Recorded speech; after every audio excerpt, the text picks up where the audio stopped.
have some fun with the intro. Have you thought about that? Why don't you start off, since you're always better at intros than I? Thank you. It's taken you 5 years to get to this realization. No, not at all. I've always said that. Okay. And It's taken you 5 years to listen well enough to be able to actually hear me. But when I talk, it's taken me 5 years to get to the point when I learn enough to be able to say that. Right? This is all on camera. See? I know, okay, I know. Here we go. Okay. So, since I'm the editor, we'll decide who's going to do what. So okay. you're the editor, huh? Bob, you're on. Finally. So today is Friday, the 25th of February. And we are here at the Phoenix International UFO Congress. And it's our great pleasure once again to be meeting with our old friend, Bob Dean. And I have this feeling that he may be an older friend than just 2 or 3 years. Who knows? And I'm delighted to have this opportunity to share a vintage-style Camelot interview in Bob's presence. And Bob, there's something very remarkable happening here, that the three of us are together in the spirit of It's a nice reunion. A reunited family. And I'm genuinely delighted to be here. So I'm Bill Ryan from Project Avalon. And I'm Carrie Cassidy from Project Camelot, and we are also both from Project Camelot. An interesting dichotomy. Things get pretty complicated, you know. No doubt about it. So, Bob, the reason we're here with you today is because you made some comments on the stage that I want to challenge you on, and I'd also like you to talk a little bit more about a few other topics, okay? And I think that all the time that we've interviewed you, you always keep a few cards hidden. And I would love for you to start to reveal some of those things. And I realize that, you know, you put yourself in danger and other people in danger when you do reveal too much. And so with that in mind, I assume you're going to be as careful as you ever are. I would love you to disclose as much as you can, because who knows how many more opportunities we're going to have to really get you on camera, and especially in this arrangement with the two of us here, just like old times. Well, you know, I have this feeling sometimes that Bob's going to outlive us both, actually. I know, he looks fabulous, so this, you know, it should be against the law to look so wonderful. At, what, 82? Are you 80? I'll be 82 next week. Lovely. All right. 2nd of March. Fabulous. Happy birthday, Bob. And as I said in my speech yesterday, every time I get out of bed, I'm in a state of shock that I'm still here. But I am still here because apparently I've not completed what I came to do. Apparently not. Well, you're needed. That's for sure. What do you feel you are here to do, Bob? Something which I said to you just the other day is that the information that you share isn't as important as the inspiration that you provide. And I wondered what you felt your job really was. It took me a long time to reach the conclusion of why I really was here. I don't think there's a person on the planet that doesn't at some point in their lives ask themselves, who the hell am I? Why am I here? What's the purpose of life? What's it all about, Alfie, as the saying goes? It took me a long time to come to terms with why I was here. I shared with you some time back about the fact that I'd had a number of past life hypnotic regressions. And that opened a can of worms for me. But it also indicated to some degree why I really had come this time. Because like everyone else, I've been here many times. And as both of you know, I'm sure that the human spirit is infinite, immortal. We incarnate here, we come and go to school. We learn a few lessons, contribute in a small way, and each in our every way. But not many people ever take the time to really sit down and look deeply into themselves. As Yogananda said, self-realization, knowing who and what is living inside this shell that we call a human body. And like most humans, I went through a big chunk of my life, as I said, 3 different careers. And only in the last 10 to 15 years have I really begun to deeply look into myself and come to terms with myself. And as the Hindus say, the self is the immortal being that lives temporarily in this shell. And I had some interesting conversations with myself. Hey, see here, self, who the hell are you? Who am I? Why am I here? And self replied, you are an immortal being and you came to do a job. Now, damn it, well, get on with it. Do what you came to do. And only in this third career, as it were, where I've been traveling the world speaking publicly at major conferences, Barcelona, Madrid, Mexico City, Atlanta, everywhere. The response that I've been getting from people at those conferences, the response I got from people after giving you guys, 3 previous interviews, has literally been overwhelming. Shocked me, really did shock me. And it finally dawned on me that when people come up, give me hugs and kisses, touch me, and tell me that the things that I have said meant so much to them, that apparently my words had triggered something within them, that brought something out from inside of themselves. Did it really begin at that point where I began to grasp what my mission had been here? And it's simply this. I'm not a great scholar. I'm not a great philosopher. I'm not a great much of anything. But when I speak to people publicly, here, there, and everywhere, apparently I touch a nerve somehow. And it's almost electric. It's kind of mysterious. And they come up and grab me and hold on to me and tell me what I had to say meant so much to them. And I say to them, I'm not telling you anything that you don't know. I've never told anybody anything that you don't know within yourself. I touch them. Remember the old Hindu story where the holy man, the guru, goes up and knocks a person in right between the eyes, and then all of a sudden they wake up? Well, I found that apparently I've been doing a little bit of that. Because I've been reminding people who they are, what they are. And I remind them that you're not just the human body that you see in the mirror. You're an immortal being. You lived forever. God knows how many eons of time we've been at this. And you're going to continue to live forever. That you are an infinite soul, a spark of divinity. And saying that to people apparently triggers something in them, where they really begin to look into themselves. And as I say, I've not told you anything that you didn't already know. And as my old friend from Galilee said, the kingdom of God is within you. And that does cause a bit of a spark of recognition in people.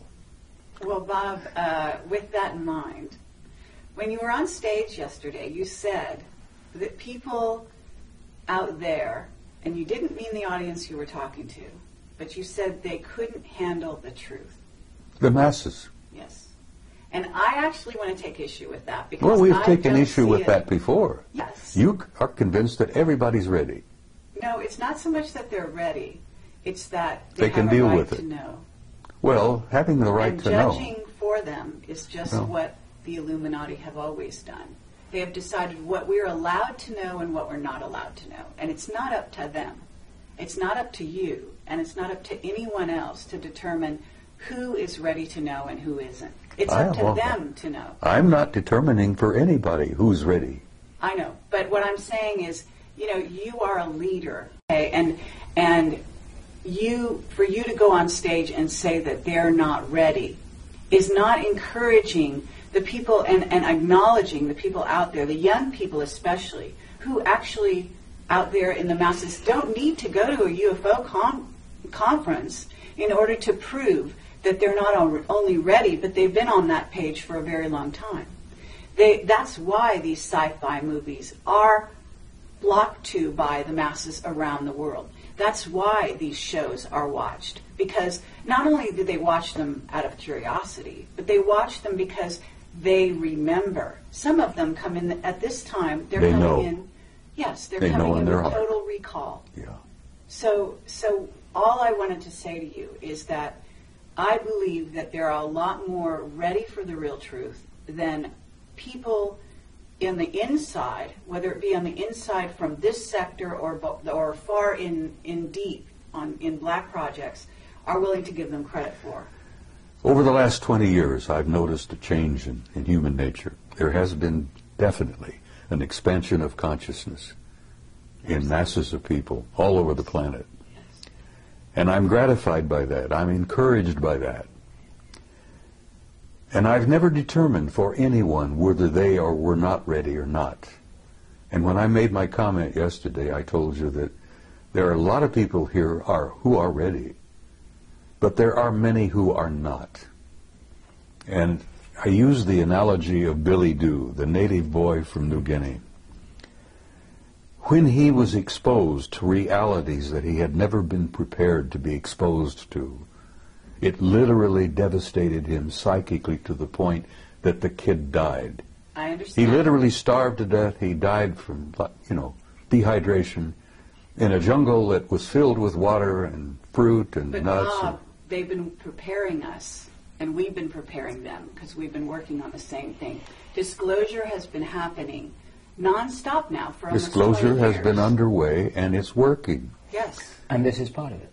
Exactly. But it's a very slow process. It may or may not be. In other words, it might have been slow for you, and you were one of the fast ones back then because you got access to things that other people to this day don't know about. If you heard my remarks yesterday, I damn near died. The truth damn near killed me. I was not prepared for it. I understand. And I've seen a lot of the world, and I'm looking at the world from 82 years, and you're just a chicken. You're looking at the world, what? I won't even get into it. I know.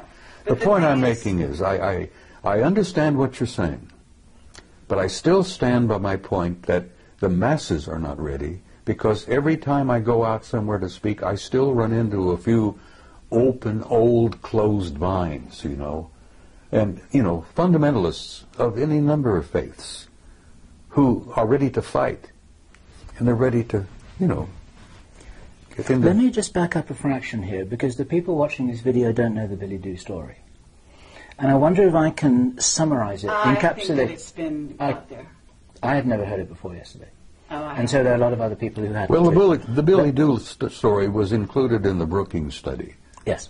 The theme here, it's a true story of a young native boy in Papua New Guinea called Billy Dew, and everybody loved him, and they thought there's a special reward for the fact that he was a lovely young guy.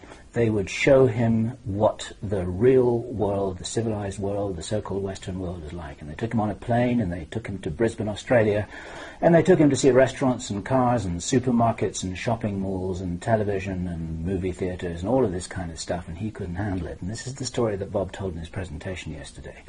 My question for you, Bob, is it possible that that could have been done, could have been accomplished in a kinder, more supportive way that would have enabled Billy Dew to handle the truth? Or was he just dropped in it and then left to his own devices without any support? You see, they didn't really intend to do what they did. And you're right, if Billy Dew had been prepared, he might have been able to survive it. Because the shock of the world that he came from, the psychic shock of seeing the other world out there, was more than he was prepared for. The psychic shock, the spiritual shock to that kid, literally killed him. Yes, he could have been prepared, but they didn't understand that at that mission school in Papua. Their intentions were good. They loved the kid, and they thought they were doing him a favor. And what they ended up doing was murdering him, literally. Yeah. It was naive. It was really naive. Well-intentioned. Oh, very. And as I said, the one that Billy Dew referred to as Good Lady, yes, her light didn't burn quite as bright after that event because she realized what they had done. Yeah. But is it possible, using that as a metaphor, this is a story that was built into the Brookings report, and we have to assume that somewhere there are a lot of very smart people, some of whom are well-intentioned, who are taking that into account and planning disclosure with that in mind. Do you believe that it's possible that it could be accomplished well? Yes, it's being accomplished as we speak. Right. As you remember, I went on to tell you that a blunt announcement is not what the people are ready for. Yeah. But they are enduring what I call an ongoing disclosure, a process that's been underway for over 20 years now, maybe longer, where they are being prepared through what I call subliminal education, through movies, books, novels, magazines, you know, even games. To say nothing of Project Camelot and Bob Dean. Well, Project Camelot, honey, as I said, you guys have had an impact on the world that I don't even today really think you two grasp. Your impact has been overwhelming. Well, let me tell you the letters we get.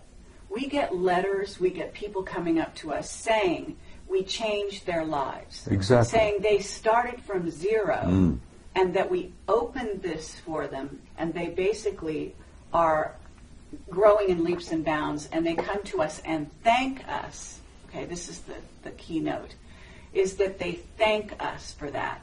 And I have to say that we cannot look at Billy Dew, if that's his name, as just a physical body. You talked about eternal beings. This is a soul who came to the planet in a certain state, on a certain level of awareness. Now, prior to Billy Dew being in Papua New Guinea, he could have been any number of other places, and he was probably a star to begin with. Yeah. And there's also the aspect that this kind of thing could have been targeted to maybe the person that was least prepared in that group of people that he was among to handle these kinds You of see, things. I think Margaret Mead, who I believe was the one who delivered the story of Billy Dew. Who was an Illuminati, yes. Yeah, she was an incredibly bright lady, and she had had years and years of experience working with primitive societies. And I think she was the one responsible for getting that into the study. Yes. And yes, Billy Dew could have been prepared. And can we hear about the people that this changed in a brilliant and wonderful way, whose lives were saved because of it? Because I had a young woman come to me just about a half hour ago, and she's from Puerto Rico. And she said, I have a child, and he is a crystal child, and you saved my child's life. That's what she said Well, to me. I'm not And surprised. she said, because you interviewed, in this case, it was Jessica Schaub. Regardless of what you think about Jessica's information, and she was young and inexperienced at the time I interviewed her, but there are children out there who saw the mirror of themselves in her, in her awareness and her willingness to embrace this cosmos of which we are a part. And so what I would submit to you is, here we are in 2011, that human consciousness is almost like an animal that's growing as a unity in leaps and bounds, okay, at this time. And you know that we have incredible energies coming into the earth facilitating this growth at this time, unlike any other time in history. And there are many scientists, people like Paul LaViolette, who can substantiate that scientifically for the people that are listening.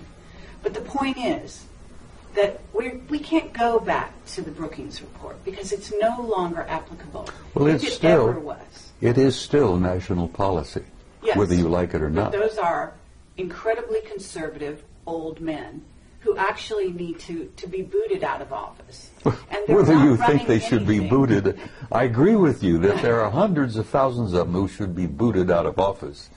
I've known hundreds of them in my own time. Now, Carrie, I don't disagree with you on what you're saying. That's all. Well, the only disagreement we may have is the timing. Absolutely. Have you noticed the people taking their revolution into their own hands lately? Of course. Okay, these people That's part are of an not expansion. just ready. That's part of an Change the expansion of world. mass consciousness. Exactly. That was inevitable. Absolutely. And some of the philosophers have been predicting that for years and years.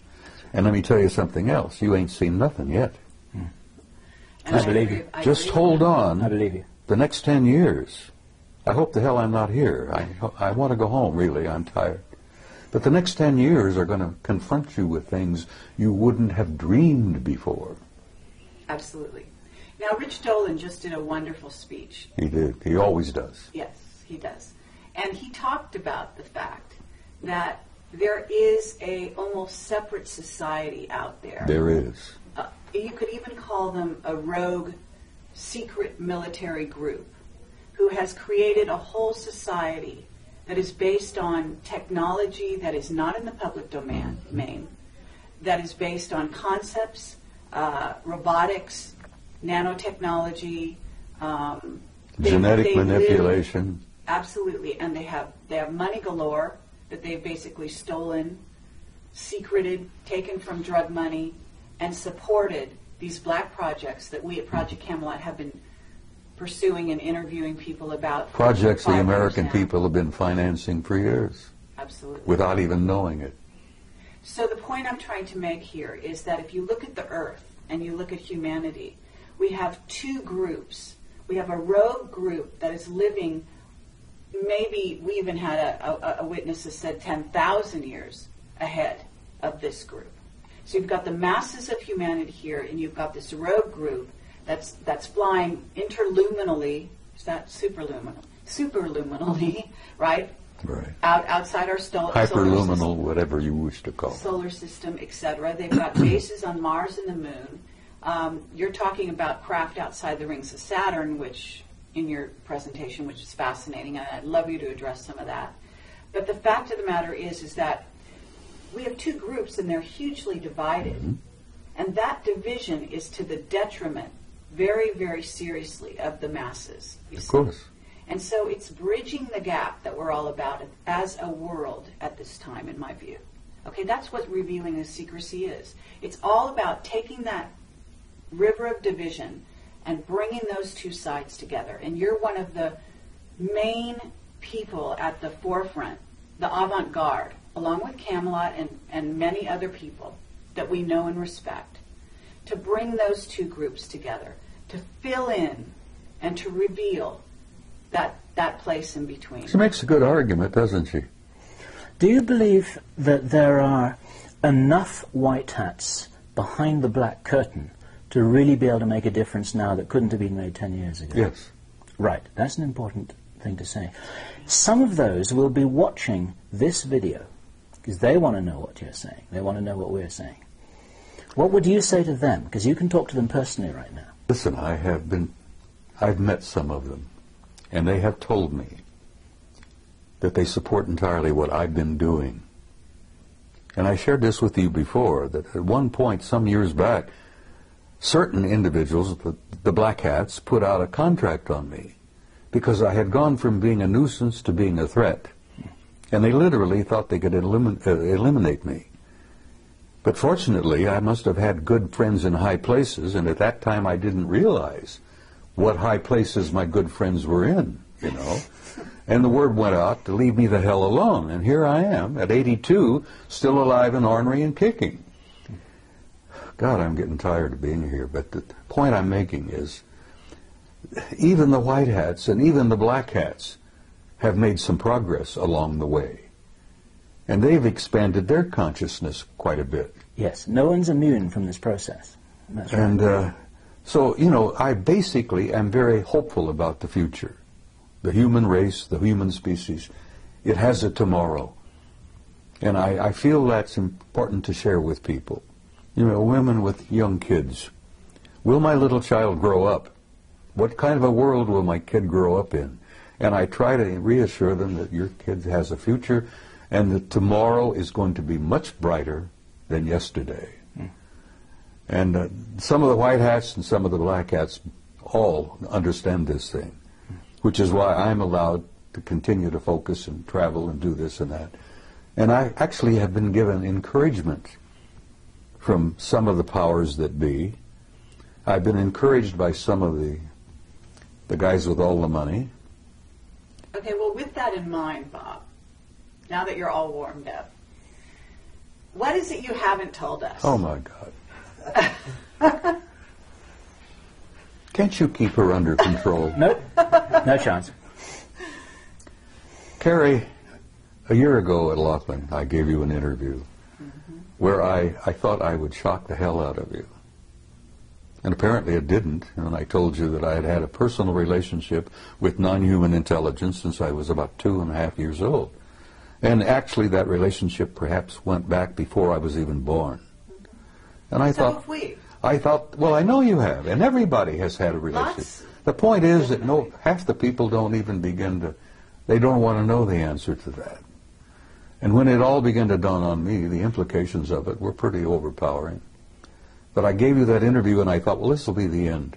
You know, nobody's going to pay a word of attention to me after this.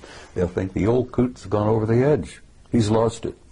And I thought, well, I can go home and I can smoke my big stogies and drink my whiskey and die peacefully. Well, it worked out just the opposite. I'm more in demand now than I've ever dreamed of being. Yesterday I accepted an invitation to speak at a MUFON conference in Philadelphia in October. And I gave her I said, look, I'm going to tell you honestly, if I'm still on the planet in October, I'll be delighted to come. But I'm not making any plans really that far ahead, you know. I can't buy an insurance policy at my age, you see. But I'm hopeful, honey. I feel very hopeful about everything. I'm sure you're hopeful, but what is it you haven't told us? Because I believe, look, we've got time travel. There's issues with that. We've got travel through jump rooms to Mars and so on. I'm sure you've been exposed to some of that. You did share a little bit of that with me on my last interview with you. But I believe that was the tip of the iceberg. And I don't know how far you've gone down the rabbit hole, but I imagine it's a lot farther than you've revealed. And I feel sympathetic with Alice because, yes, I've been down the rabbit hole. Okay. And you feel, I know you're a very conscientious and loving individual, and I know that there's some things you want to reveal and some you don't because you want to protect people. And I don't think you have a whole lot to protect in terms of yourself at the moment because, as you said, you're protected. And we have also been threatened in the last year and a half, each of us in different ways, our lives, as a result of what we've done. But that just tells you that you're on the right track, as far as I can tell. Well, for time to time, I felt like the guy on the street with the raincoat who pulls it back, exposes himself, and then somebody comes along, they grab him and haul him away to the rubber room, as it were. I felt that way for quite a while. And yes, there are many things that I have not shared with you. How about this? Wendell Stevens passed on recently, and he was a very good friend of yours. I knew Wendell for 35 years. Okay. And you told me that Wendell said some last words to you. Well, Wendell and I had shared a lot before he got really sick, became ill. I had encouraged him for a long time to admit publicly that he himself had had personal relationship with some of them.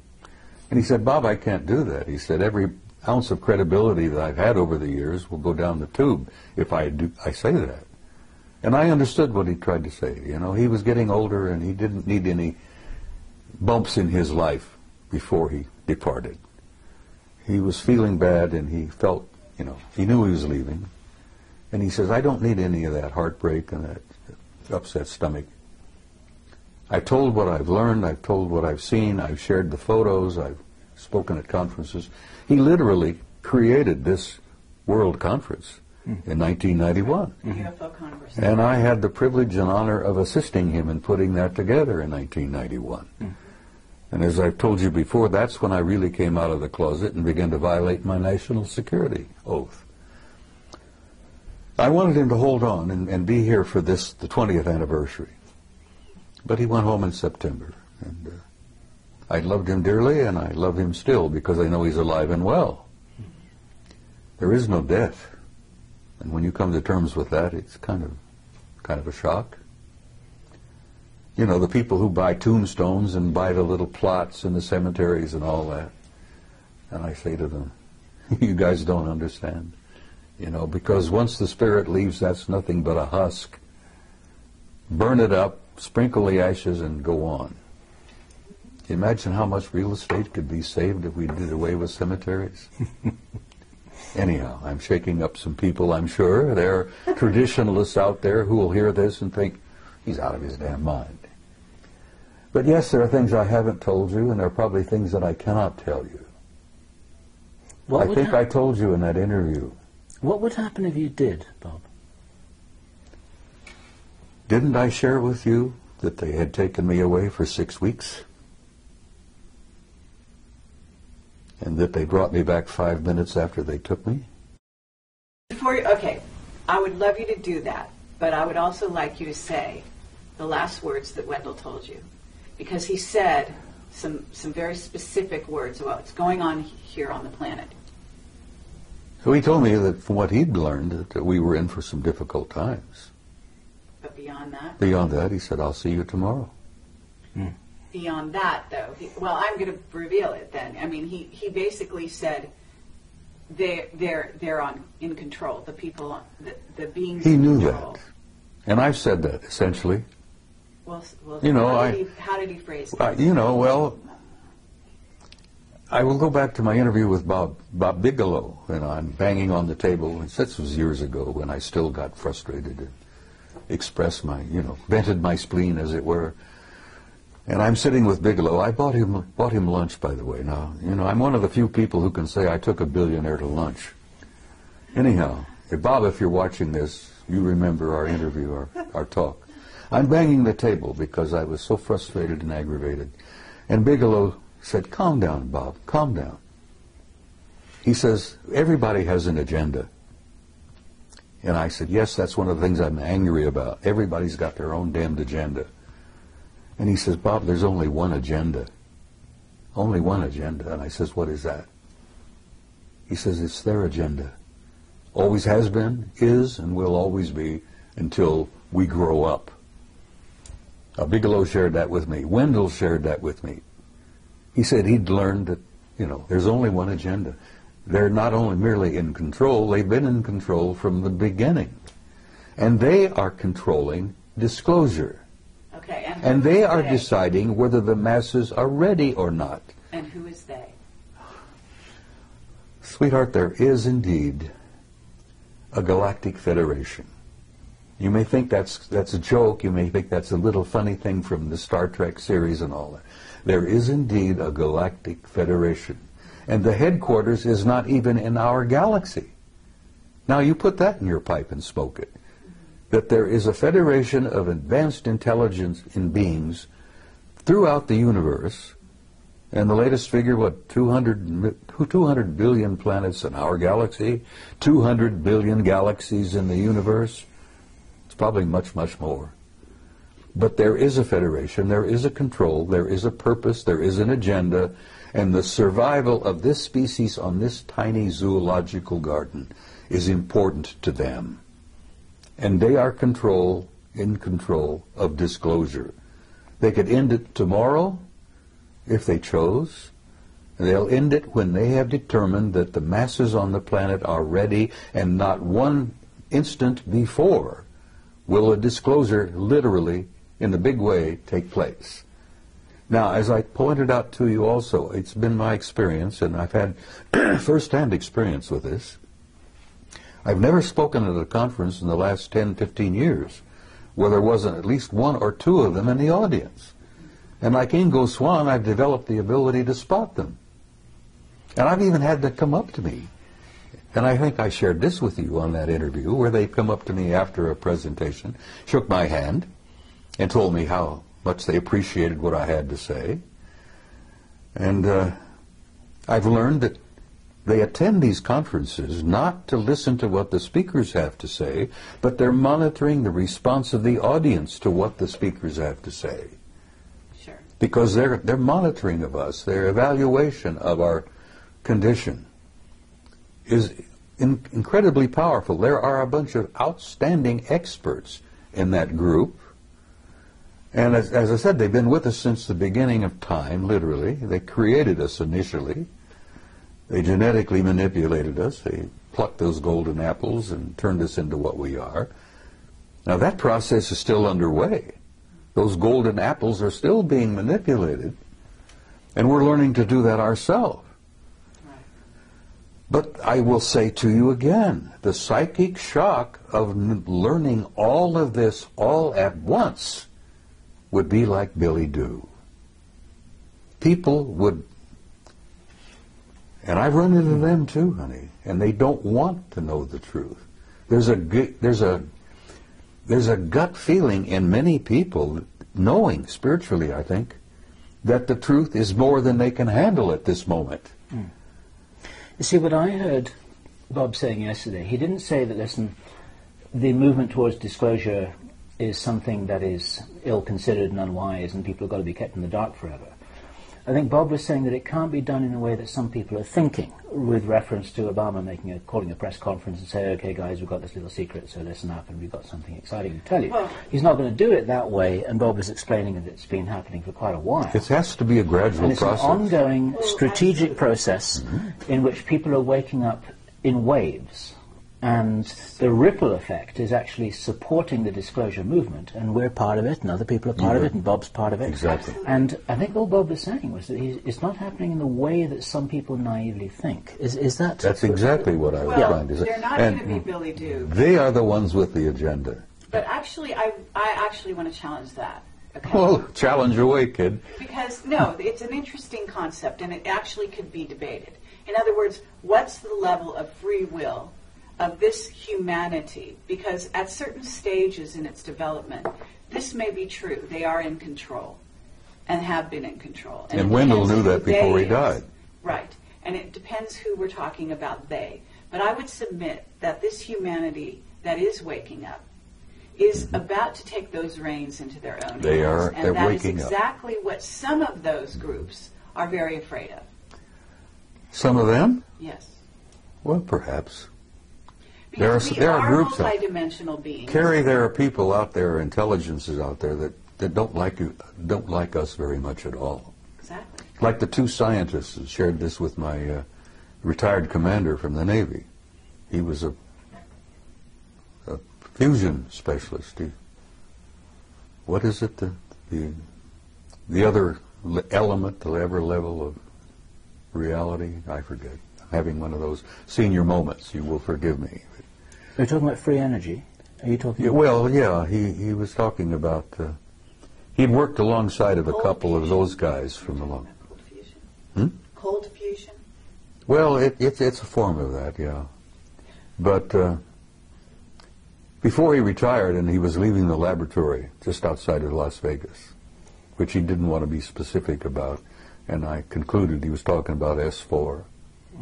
He'd worked alongside of a couple of them for some time. And as he was leaving, he said, "Tell me what you really think of humankind." And the one chap said to him, "Well, since you asked." And these guys had worked side by side for a few years. "Since you ask, we consider humankind primitive, savage, and dangerous animals." And the scientist said, "I can't disagree with that, because I look upon the masses of humanity as primitive, savage, and dangerous animals myself." And that's when the other one injected a little bit of humor into the conversation and says, "You also smell bad. You stink." And the commander says, I took my shower this morning, and he's trying to, and they said, no, it's something about your human nature. It could be part of your diet, it could be the way you think. He says we call it kind of like an auric stench. We find it very discomforting. But nothing, no personal criticism here. And the commander says, "Well, I appreciate you being candid with me, thank you." And he went into retirement, and he speaks out very carefully. But okay, but so at this point, Bill asked you a question. They said, "What would happen to you if you were to reveal some things that I'm not sure who you think is deciding it's okay, it's not okay. But what do you think would happen to you at this point? Because I've got some people telling me that now there's levels of controllers. And when you talk about Galactic Federation, you talk about the Guardian Alliance, or whatever you want to call them, those are a certain level. then we have the ones that are actually here on the planet who are doing things like knocking people off because they do reveal truth. Okay? And well, they may those be guys are not pushed doing by that those very people. much. Most of it, knocking people off are some of our black shadow government Exactly. people. So I'm asking you, if right here and now you know what you can say and you know the limits of that, I'm sure. I can say almost anything now. Okay, great. Because I don't worry about it anymore. And frankly, I don't care what our shadow government thinks about it. I know this, that I've gotten some good friends in high places, not merely up there, but back in Langley and a few other places. You know. Absolutely. I became a nuisance, then I became a threat, and then I ended up, I'm an asset. An asset, exactly. Yeah. Exactly. You So are I've been an asset. encouraged, my health, you know, I'm still being looked after. I'm still being invited, and I joked with, I think you maybe, about, I don't travel anymore, cabin class. I had a bad experience coming back from Barcelona. And, you know, I'm not a snob, but I'm sitting in this big jet in the middle section. And bless her heart, there was an enormously overweight lady on my right who kept falling out of the seat. There was a squalling brat on my left. And here I am. I can't stand in line to wait to pee anymore, you see, because of my age and a couple of little infirmities that I have. And I said, look, I'm not going to travel cabin class anymore. Guys, if you can't buy me a business class ticket, I'm not coming. Well, good God, I thought that would be the end of that. No more trips. I was shocked. Oh, yeah. They're buying business class tickets for me all the time. The guys in Madrid bought me one, you know. Right. Absolutely. And the guys in Pennsylvania, which I will, if I'm still here, will be speaking out in October, bought me a business class ticket. And well, they should. So six days you disappeared. You came back 5 minutes. No, later. I was gone 6 weeks. 6 weeks. Okay.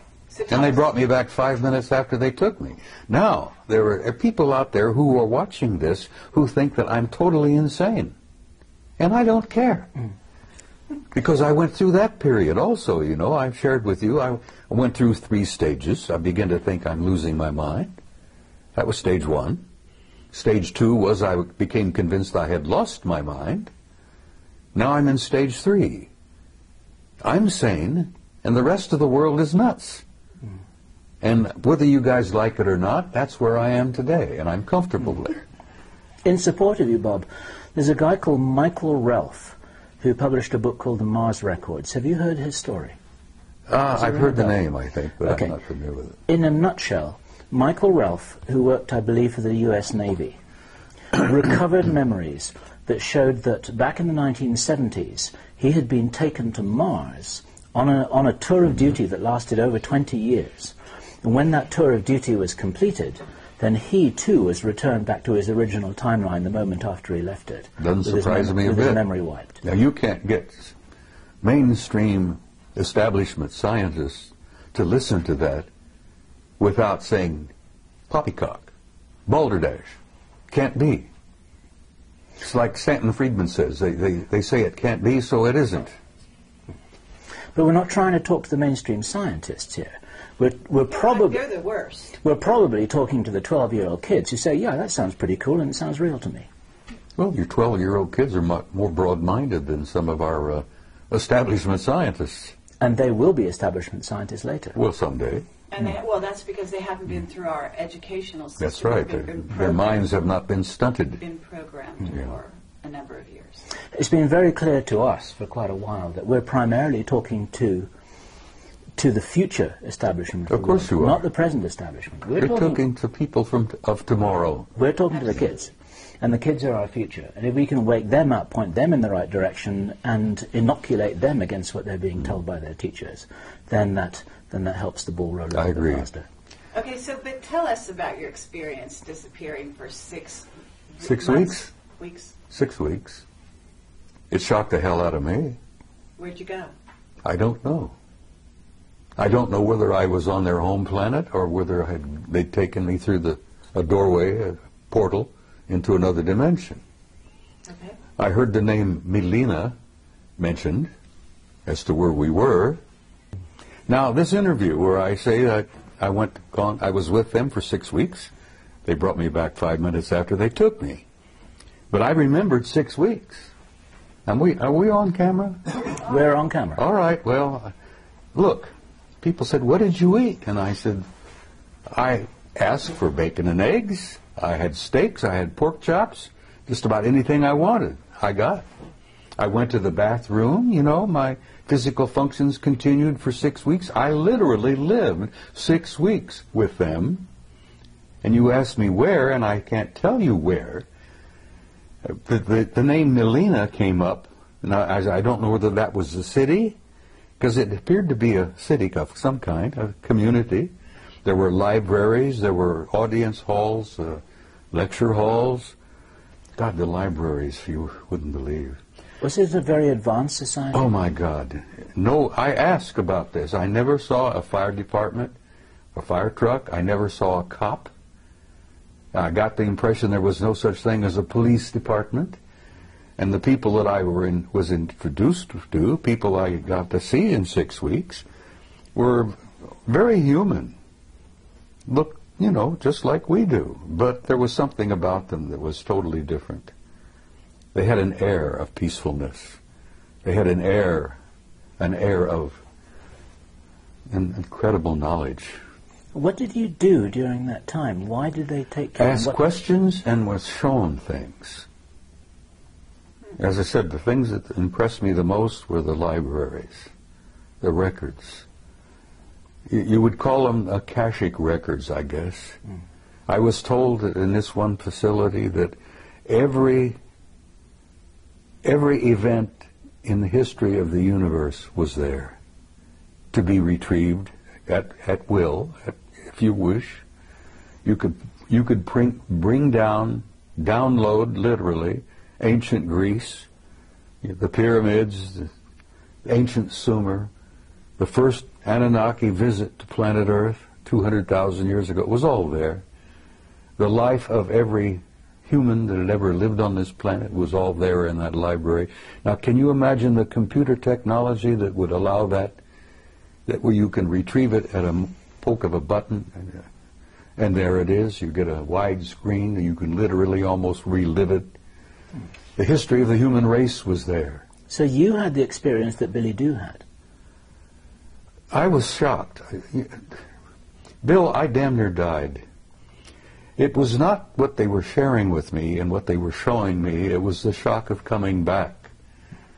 Now, it's very close to when people have a near-death experience and they go over and they look around and they see the reality that they're literally a part of, that they were part of before they incarnated here. They'll be a part of it when they depart from here. But when you see that, I don't think most of the people I've talked to who've experimented with near-death experiences, very few people want to come back. Some people have begged to stay there. Yep. Now, the shock is coming back and comparing what I had seen with what I've got here. Yep. Now, I've got a body that's beginning to fall apart on me. It's not a lot of fun. It's painful. I look around and I see the heartbreak, you know. Not only do I see the war, I have the grandson who's dying from wounds he received in Iraq. I'm growing older. I'm losing all my old friends. They're going home. Wendell was happy to leave. I won't say that tomorrow night in the ceremony involving him, but he was ready. He told me a year ago, Bob, I'm tired. I want to go home. And he knew where home was. But the shock, the psychic shock that I have experienced, and I told you on that spoke yesterday, why I use the story of Billy Doo, because literally it would happen to me. The psychic shock of seeing what I saw and being exposed to what I had been exposed to and coming back here. It damn near devastated me. You're saying recently it devastated you, or are you talking about your original exposure? The whole thing, honey, has devastated me. I've been through 3 It's wars. also enlightened you. You know. It's Oh yeah, also made I you think a that lot was the purpose of wiser. taking me. Yes. Yeah, they shook me up, physically and spiritually.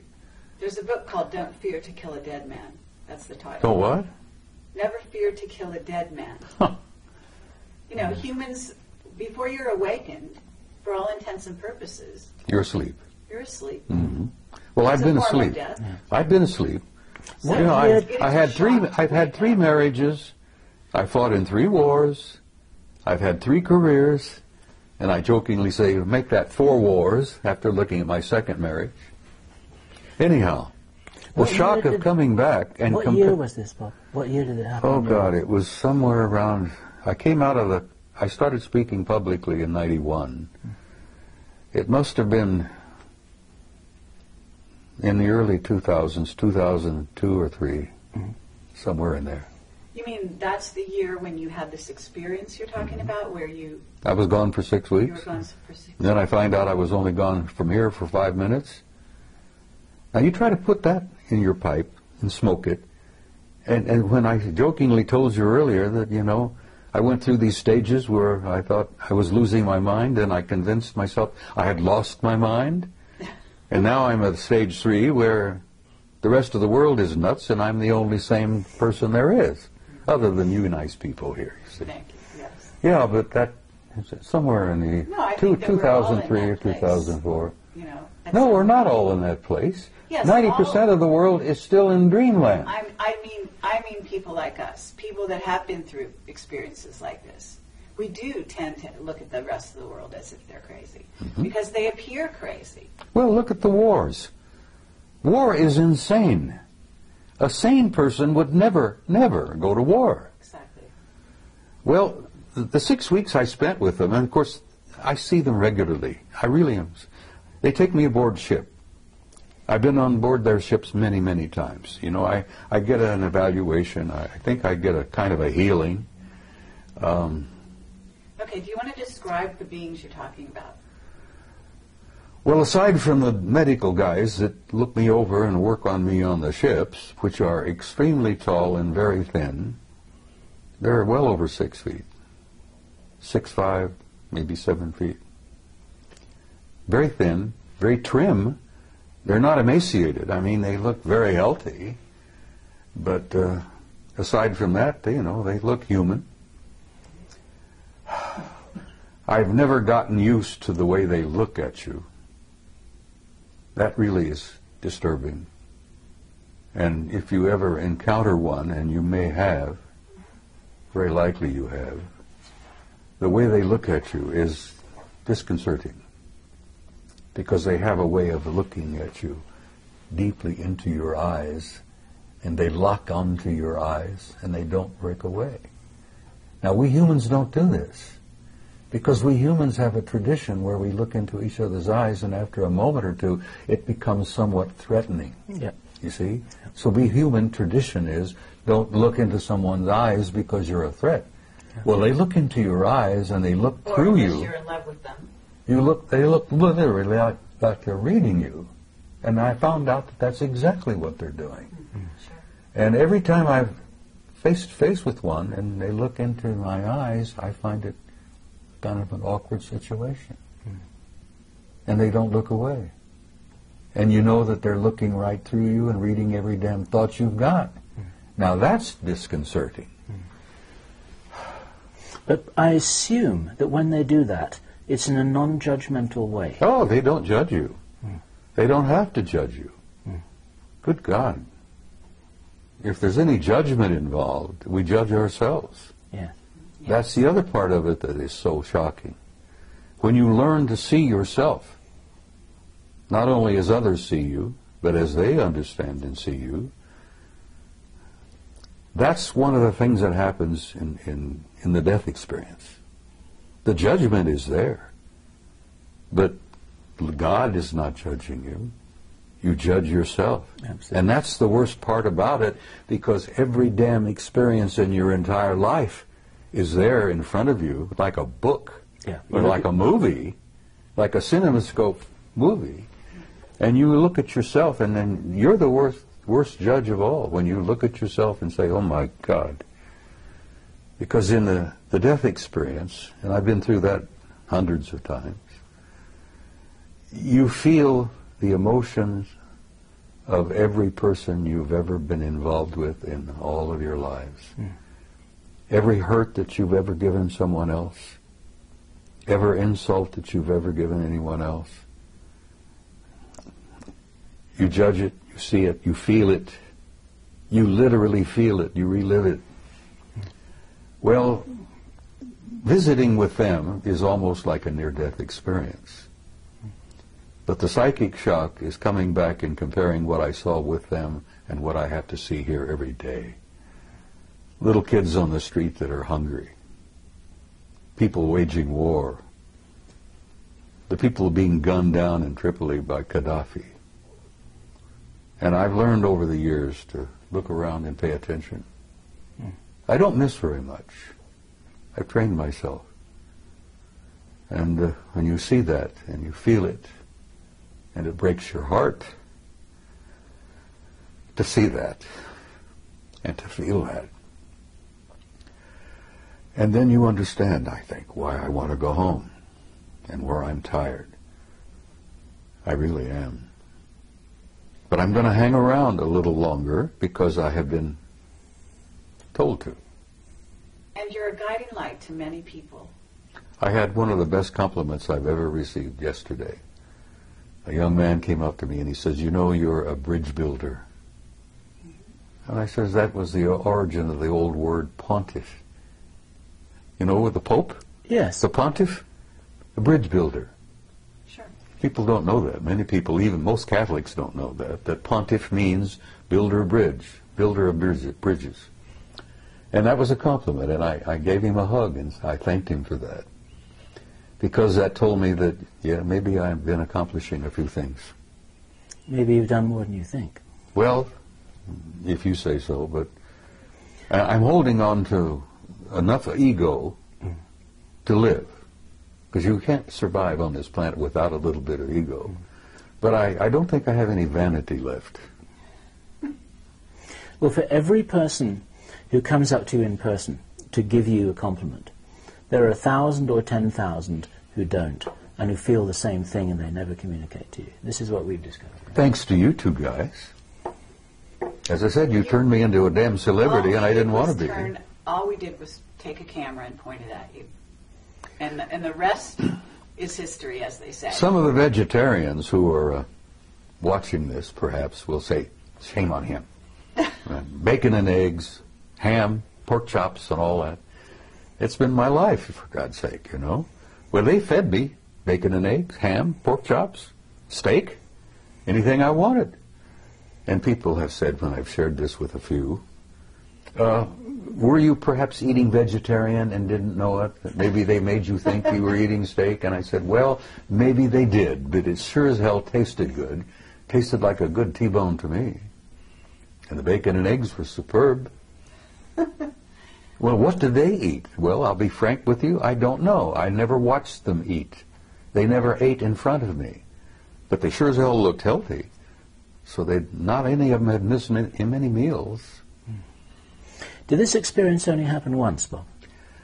That experience, being gone 6 weeks and taken there wherever I was, as I told you, I didn't know whether I was in a city, on another planet, or wherever. Maybe I didn't slip through a portal into another dimension. Okay, That happened once.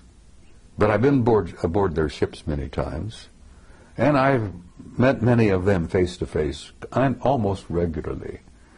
Now, I get into an altered state in the middle of the night. I've been doing a lot of remote viewing. And I can put myself in an altered state, like Ingo Swann, Joe Monagle. And I go out. But sometimes, when I'm in that altered state, they come in. And I've chided them for this, and other people who've had this experience will agree and understand what I'm saying. I've chided them with this. They pour information into my head that's like Niagara Falls. I mean, it comes pouring in, and I'm almost unable to deal with the volume of it. But I've asked for that, so I can't complain about it. But it Information about what, Bob? everything. Life, death, infinity, tomorrow. Yesterday I told you in an interview that I've come to a point where I really can't tell the difference between yesterday, today, and tomorrow. Because with my recall of past lives, that is as vivid as living again. Sure. And here I am at this moment in time, in this place, going through this, and then I've seen the future. What have you seen in the future, Bob? Well, the thing that keeps me hopeful and positive is that I've seen a gorgeous future. I've seen a beautiful future for the human race. I've seen a future for this species like I saw at Melina for 6 weeks, of what it can be. Could you describe that for the people watching this video for whom a positive vision would be so valuable for them to join you in? Well, I try to say it, Bill. I try to say it repeatedly when I'm at a conference. That you're in for difficult times. That's what living on planet Earth is all about. It's a tough school.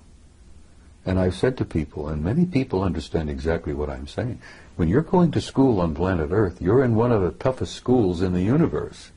And if you get a certificate from planet Earth, hey, I have a silver certificate. They showed me on Melina that I have a silver certificate. One day outside the lecture hall, took me to the library, and there was a table with scrolls all over the table.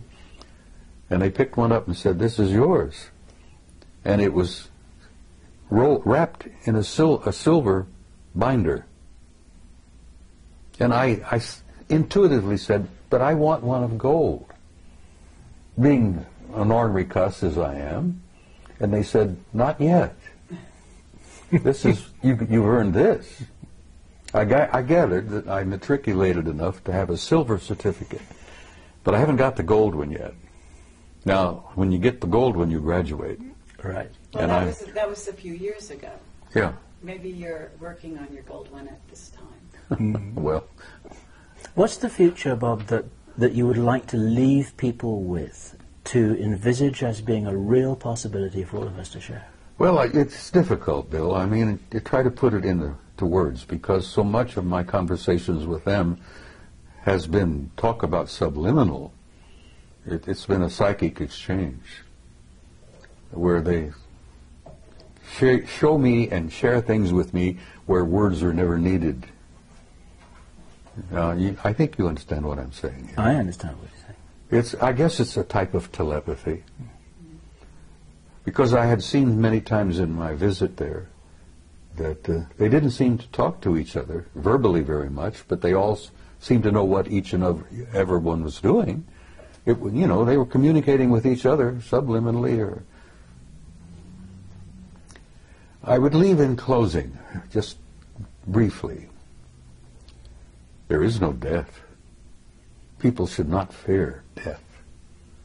Now, there are a lot of not very nice ways to die, but there is no end. There's no death. Everyone is a spark of pure divinity, and there is a God. And that is something that I need to stress again and again and again, because I've been asked, am I an atheist? Do I believe in God? And I say, no, I don't believe in God. I know, because I've experienced that. So I would tell people who are troubled, worried,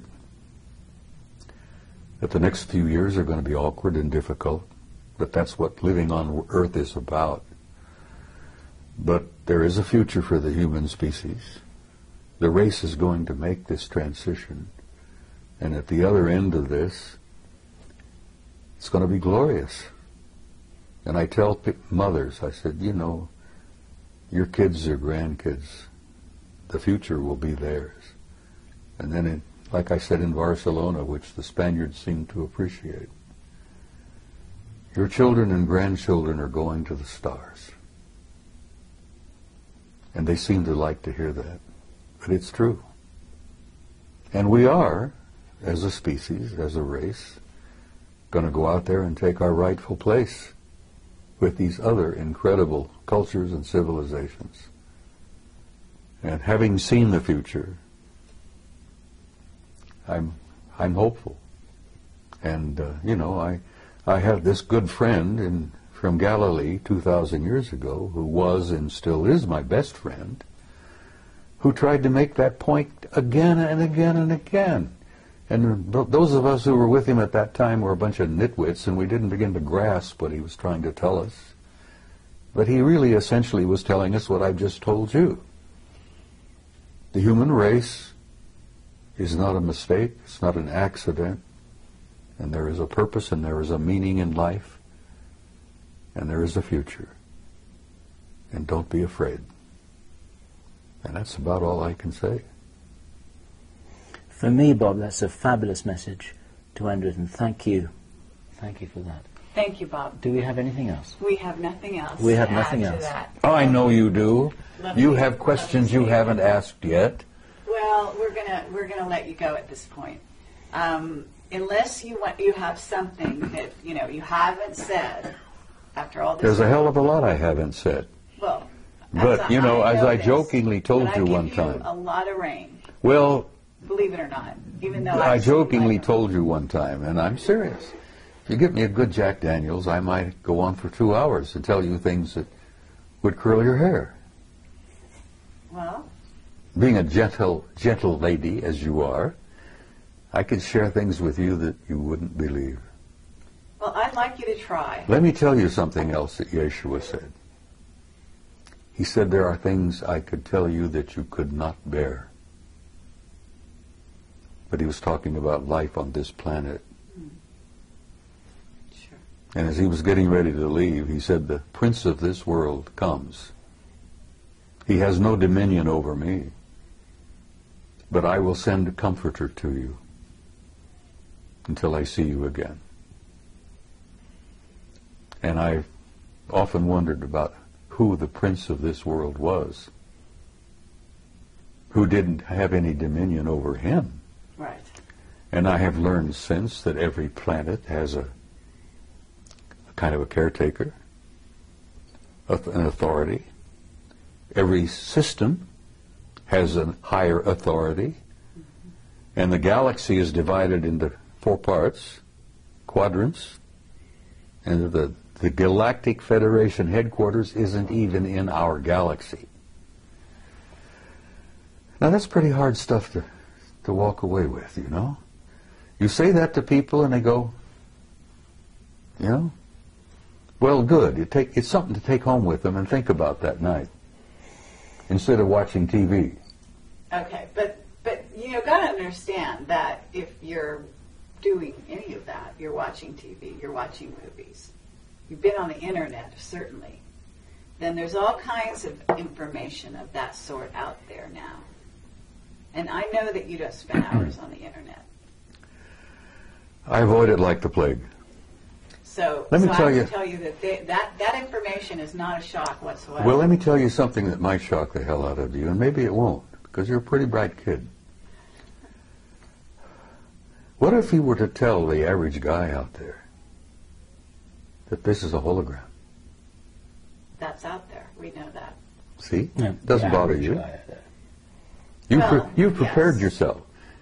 What if I told you that what you think you see as a reality is not reality at all? It's an illusion. And then even further, what if I were to infer to you that all of this is part of a program? I know you're familiar with the movie The Matrix. Sure. Okay, well, you're pretty close. Shakespeare tried to make it clear, and I always convinced that that guy was one of them. He was a genius. I'm not even sure the guy we think of as Shakespeare was Shakespeare. There's some indications that it was someone else entirely. That's Yeah, right. but somebody wrote it. Anyhow, I always like the analogy of the play. You're a player in a play. That's right. You come in stage right, you prance about with your toy swords, you make love, you go through all this, you have heartbreaks, misery, feuds, fights. God, all the plays together, bring it together. And then after it's over with, you exit stage left.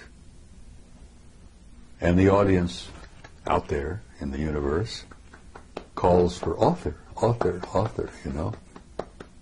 Well, I happen to know there is an author, and there is a producer, and there is a director.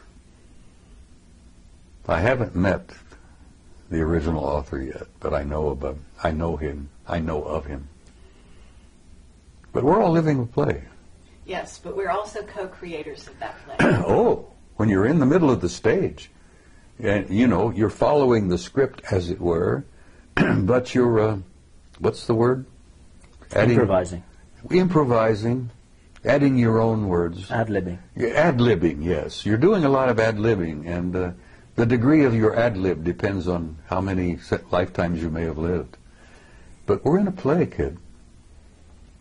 This interview is just a tiny chapter in a much larger play.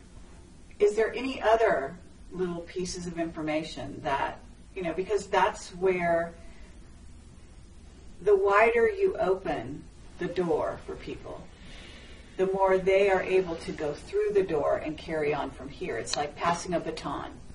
So you can pass the baton anytime. I'm not quite ready yet to pass the baton. All right. But And I'm going to tell you steps. that there are things I probably could share with you, which I have not. And I'm going to save one or two of those for maybe another interview. Okay. Fair enough. We're not going anywhere. We're gonna be here for you anytime you ask. Right here, today, tonight, there are people going on that stage. Just before we telling came us. here, you saw a classic example of, what is it? Obfuscation? Obfuscation. An elderly gentleman, a Terrible. retired military officer, tap dancing all over the damn place. Exactly. Yes. And he didn't fool anybody. No. So that's Least what I'm of all- saying. Right the scales. Throw out some truth. I did. Yes, you did, but you know Life is everlasting. Life is infinite. No, not the philosophical. You're an immortal line. being. Well, those are the only things that really interest me anymore. I know. I hear you. I know what you're looking I for. don't You're have looking any for the Jack down and Daniels dirty records, stuff no. about politics, the military-industrial group, the shadow government, the next major catastrophe. Well, I wasn't going to ask you to predict the future. That I wasn't going to do. Well, I already did. The future is Yes. bright, but there's some Absolutely. The bumpy. very long There's a range, bumpy that's road very between safe. now and I hear then. you. All right. Are we done? What I would like to say, Bob, is that this is good enough for me. And let me shake your hand a second time. Thank you. Thank you, sir. Thank I look forward to the next one. She's never quite finished, is she? No. She's never quite finished. Well, I love her dearly. I've adopted her, sort And of. so do I. Okay. Well, thank you very much, Bob. Sweetheart, it's my pleasure. You take care, and we'll come and share some Jack Daniels and talk to you off camera. Is it permissible for badger me you to some sip more. Jack Daniels on camera? Sure. Well, okay, we'll do it next time. All right. Watch out, because I'm going to hold you. Closer I get to departure, I might share a couple of things Okay, well, with you you. have my number.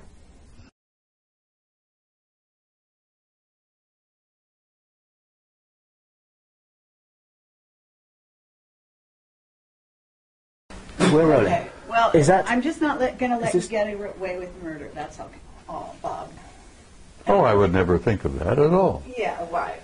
It's I'm a- just that, you're kind of a wily old guy. Oh, I've used the word you were thinking of. Yes, a wily old.